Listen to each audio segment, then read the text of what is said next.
Basically, synchronous program data transfer scheme is what, where whenever the speed of the CPU and input output devices is matched, so there is some device which is compatible with the particular CPU on the basis of speed point of view, then response of that device is fast compared to the other devices which is not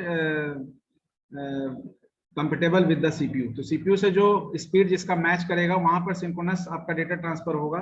asynchronous जहां पर आपका irregular time interval, यानी कि एक ही समय में अगर data transfer हो रहा है, response sending end receiving end पर, that is the synchronous one. अगर इरेगुलर इंटरवल यानी कि due to speed mismatch, irregular interval पर आपका जो है ये काम हो रहा है, दैट इज द एसिंक्रोनस. तो in asynchronous basically problem of CPU unutilization occur. CPU unutilization in the means what, कि CPU जो है जिस समय आपका डिवाइसेस रिस्पॉन्ड नहीं कर रहा होगा तो CPU आपका अनयूटिलाइज रहेगा, क्योंकि दूसरे प्रोसेस के लिए वो एक्सेस नहीं होगा. तो दूसरा प्रोसेस एक्सेसिबल नहीं है, तो उस केस में आपका जो है CPU वो अनयूटिलाइज रह गया जब तक कि आपका इनपुट आउटपुट आपका कंप्लीट नहीं हुआ, जिसके लिए आपका जो डेटा ट्रांसफर जो है अवेटेड है. तो from this particular concept, the concept of interrupt driven or programmed interrupt occur. तो interrupt driven के concept में क्या हुआ कि whenever any types of process, whenever any types of input output incompletion is there or response is delayed, then another process get allocated inside the CPU to utilize the CPU resources or utilize the CPU also, because आपका अगर वो process delayed होगा तो उस case में दूसरा process अगर allocate नहीं हो पाएगा तो क्या होगा, आपका सीपीयू जो है अनयूटिलाइज रहेगा. तो जब तक आईएसआर जनरेट हुआ और इंटरप्ट आपका जनरेट हुआ और प्रोसेस आपका जो वेटिंग स्टेट में गया, at the mean time new process allocated inside the CPU to execute its operation, यानी इंस्ट्रक्शन एग्जीक्यूशन वहां पर वो एलोकेट हो जाएगा. अब ये आप प्रोसेस स्टेट डायग्राम में पढ़े कि वहां पर जैसे ही आपका इनपुट आउटपुट ओवर होता है, कंप्लीशन होता है, तो आपका जो प्रोसेस है वो रेडी से फिर से रनिंग स्टेट में एलोकेट हो जाता है और रिज्यूम कर लेता है rest of the instruction, part of the instruction जो आपका इनकम्प्लीट है उसको पूरा करने के लिए. तो that is the concept occur in the case of interrupt driven data transfer scheme. तो basic theme, we just notify the basic theme. तो फर्स्ट सिंक्रोनस डेटा ट्रांसफर में basic theme is what, synchronous programmed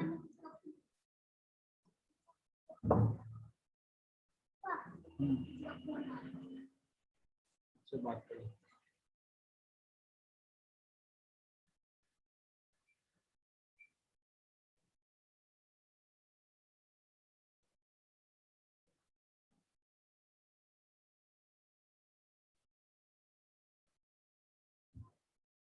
ठीक है, तो synchronous program data transfer scheme में आप बोल सकते हैं कि आपका अगर प्रोसेसर और इनपुट आउटपुट डिवाइसेस का अगर स्पीड मैच करता है, तो whenever the speed of processor and input output devices matched, then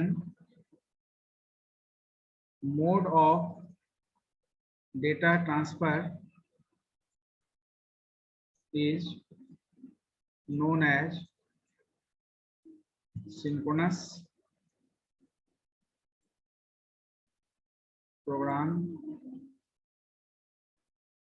data transfer. यानी कि जब आपका मोड ऑफ डेटा ट्रांसफर यानी कि स्पीड, अगर स्पीड ऑफ प्रोसेसर और इनपुट आउटपुट डिवाइसेस अगर मैच होगा तो उस केस में आपका जो डेटा ट्रांसफर स्कीम है that is known as synchronous program data transfer. और यू कैन से कि synchronous program data transfer scheme is used to transfer the data from one location to another location.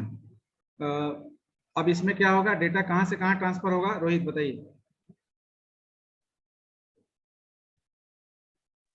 किसमें sir? यहाँ पर synchronous जो programme data transfer होगा, इसमें data कहां से कहां ट्रांसफर होगा सर? इनपुट आउटपुट डिवाइस से सीपीयू को जाएगा और सीपीयू से इनपुट आउटपुट डिवाइस को. इसमें कौन सा डेटा ट्रांसफर इंस्ट्रक्शन हम लोग यूज करेंगे?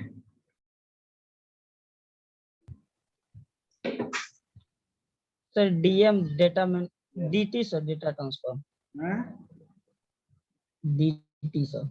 हाँ डीटीएस, डेटा ट्रांसफर इंस्ट्रक्शन क्या होगा? डीटीएस भूल गए? लगे? Yes sir.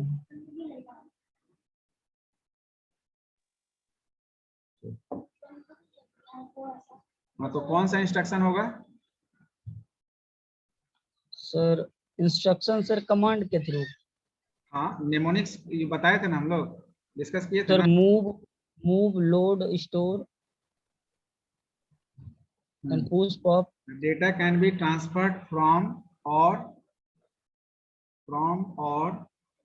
To the input output devices, यानी इनपुट और आउटपुट डिवाइस, जैसे कीबोर्ड से हम इनपुट लेंगे, मॉनिटर पर हम देखेंगे, तो फ्रॉम और to the input output devices using suitable instructions. वही इंस्ट्रक्शन पूछ रहे हैं, सुटेबल इंस्ट्रक्शंस।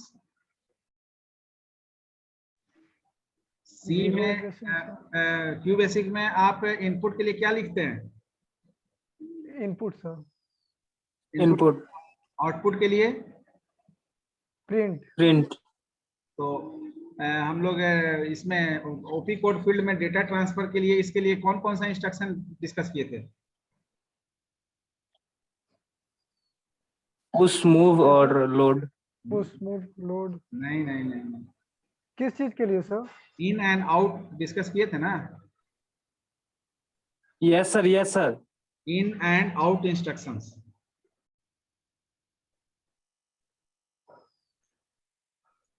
हमने एग्जांपल लिया कि क्यू बेसिक में आप इनपुट कैसे करते हैं, इनपुट कमांड से, आउटपुट करते हैं आउटपुट यानी प्रिंट से। तो यहाँ पर जो सिस्टम में है वो इन इंस्ट्रक्शन और आउट इंस्ट्रक्शंस। इन इंस्ट्रक्शन, हाँ हाँ बोलिए।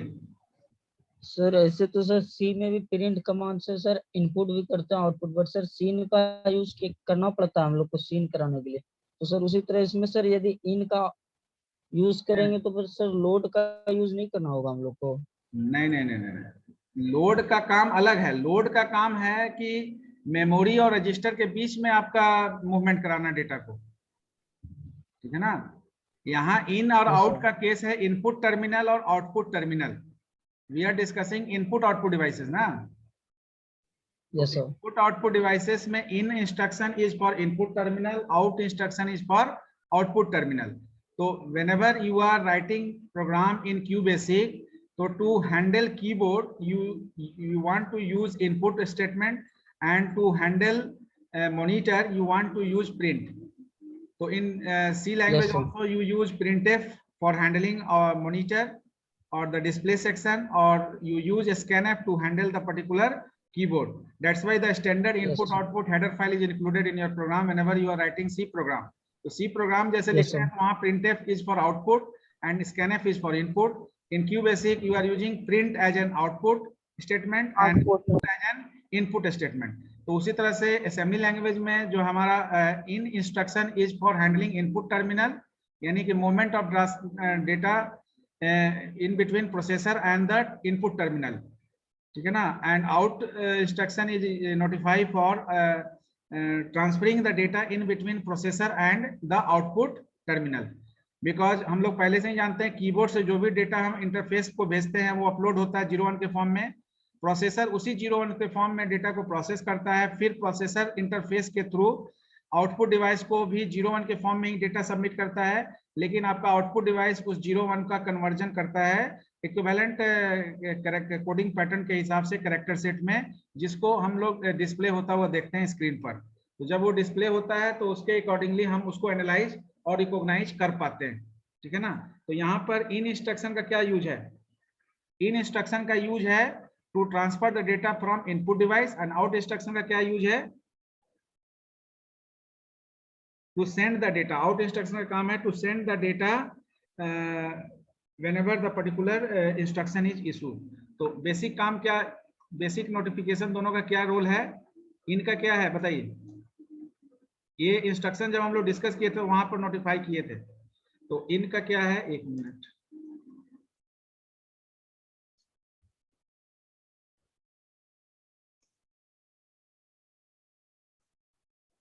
इनका क्या है और आउट का क्या है? इन बेसिकली क्या काम के लिए है यहाँ पर? it takes data from input devices. कैसे कैसे करेगा वो पूरा बताइए। अगर हम लोग इसको Sir, पूरा, first, in instruction is used to transfer data from an input device, यानी used, you can write used to transfer data कहाँ से, from Input device. input device an input device, into CPU. Input device, या आप बोल सकते हैं और input port, क्योंकि आपका डिवाइस के थ्रू डायरेक्ट तो जाता नहीं, पोर्ट के थ्रू होते हुए जाता है। तो use to transfer Yes, sir. Data from an input device or input port to the, CPU. Same line हम लोग वहां लिखे थे जब डेटा ट्रांसफर इंस्ट्रक्शन में इन और आउट इंस्ट्रक्शन को लिख रहे थे। तो use Yes, to sir. Transfer data from an input device or input port to the processor. And what about the out instruction, out का क्या काम है? Sir, used to transfer data from use to Processor transfer करो या send, use to to the transfer, हाँ use to from send करिए या transfer करिए, output device. हाँ Yes, use sir. To send ही ज्यादा सही रहेगा, ट्रांसफर से सेंड ही होता है। तो use to send data from processor data to the from the, input Processor. output device or output port.